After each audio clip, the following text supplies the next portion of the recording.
Welcome back. This is week 11, lecture 2, The Crisis of the Later Middle Ages. And this lecture starts where the last one left off, meaning the last one before the midterm, dealing with the flowering of the later Middle Age, or the flowering of the Middle Ages.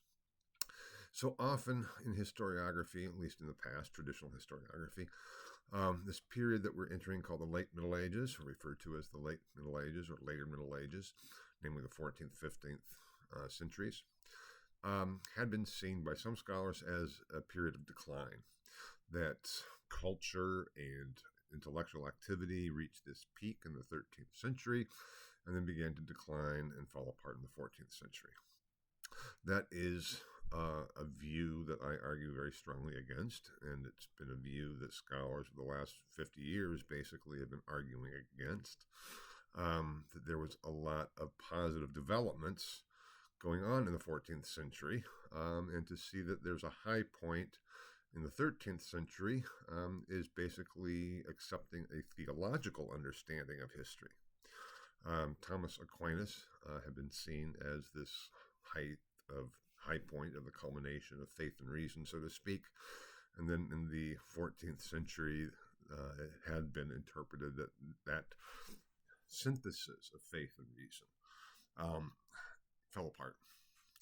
Now, that is a false understanding both of faith and of reason, and of the developments that continued thereafter.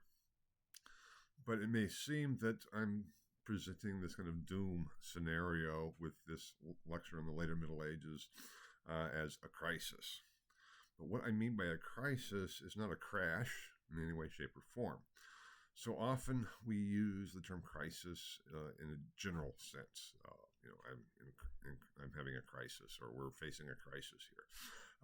It just means a difficult problem or difficult issues to deal with. As I'm using the term, and as other historians have used the term crisis in terms of describing historical periods or developments, it is more fundamental than that.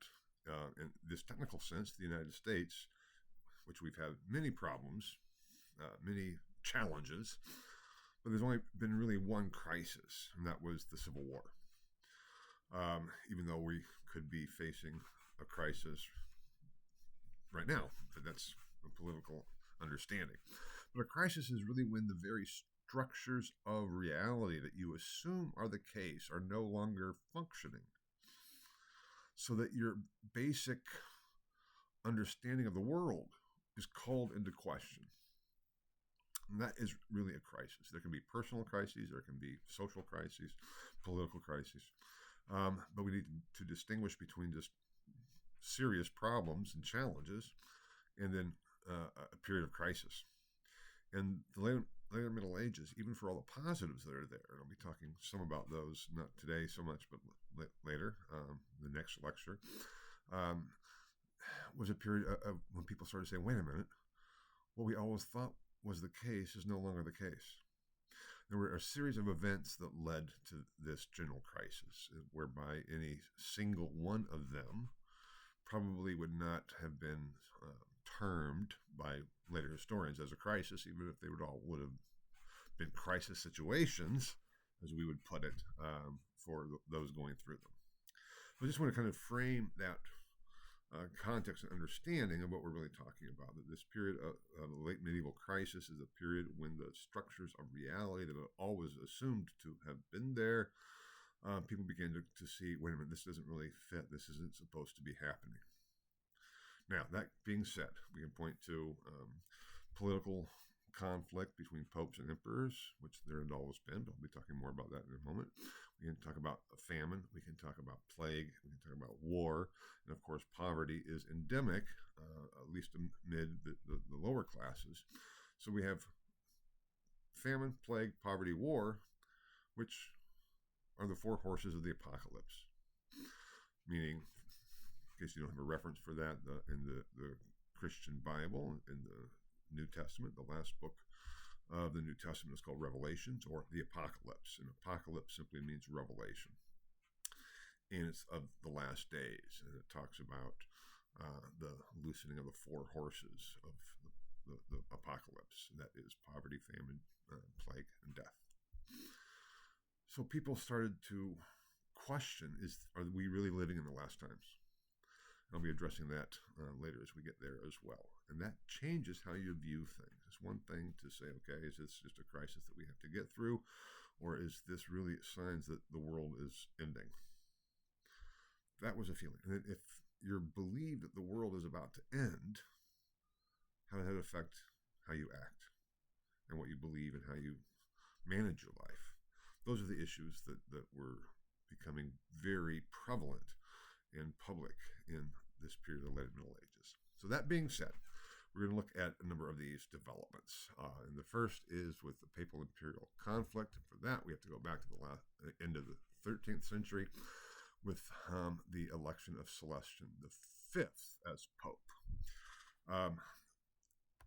Pope Nicholas IV died in 1294. And of course, there had to be then another election. The problem was that the College of Cardinals couldn't really decide on whom to elect. Benedict Gaetani was one of the cardinals, and the Gaetani family was a major family in Italy. But they were part of the new wealth, so to speak, compared to the older families. They became very wealthy and prominent in the 13th century rather than in the 12th. So there was a lot of opposition to Benedict Gaetani as Pope. But he wanted to be Pope. And we'll be talking more about Benedict. But the sides couldn't really decide, so they decided on a compromise candidate. And this compromise candidate was a man by the name of Peter Morone. He was a Franciscan, and he was a well-known holy man. He lived as a hermit in the Tuscan hills.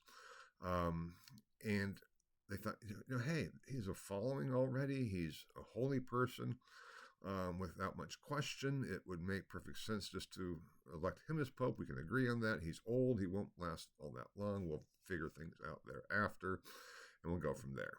So they elected Peter Morone, and they had to go to and find him first of all, and then tell him that he'd been elected Pope. And supposedly he wept because he didn't want to be Pope at all.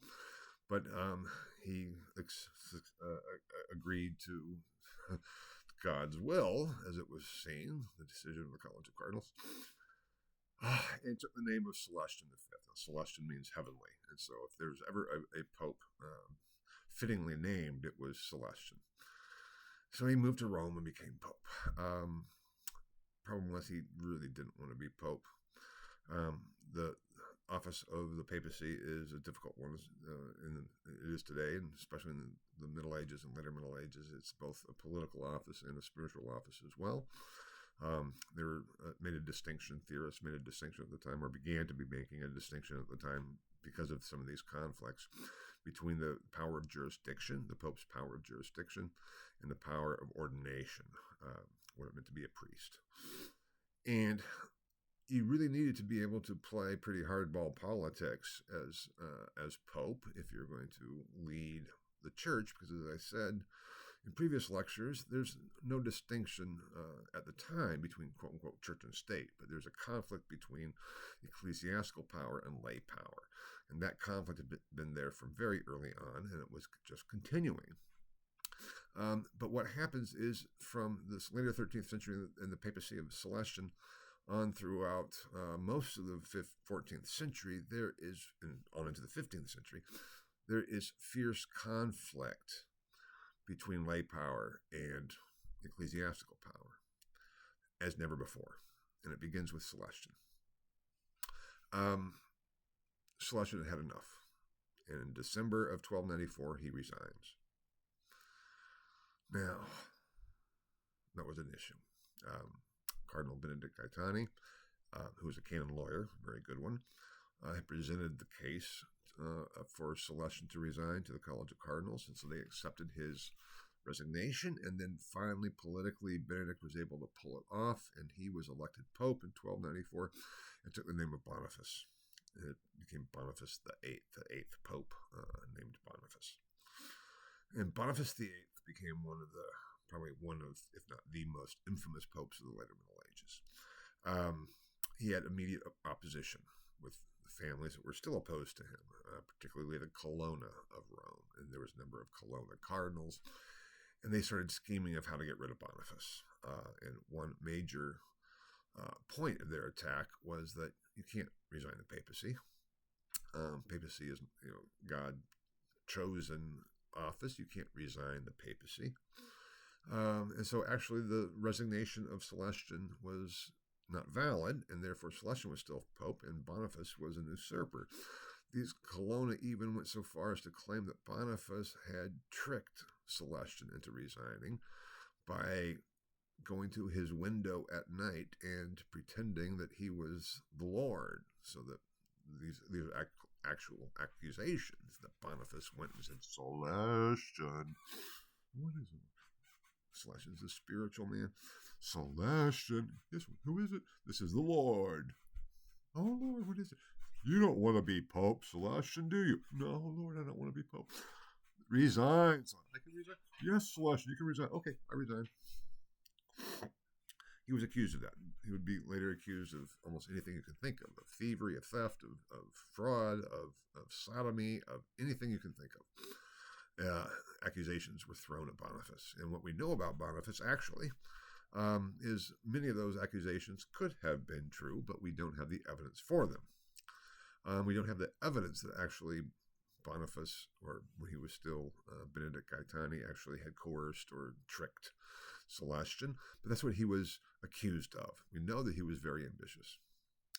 So Boniface's papacy begins in controversy, and that controversy just continued, especially when he tried to, in the view of the King of France, Philip IV, interfere in French affairs. Now, Philip had a problem.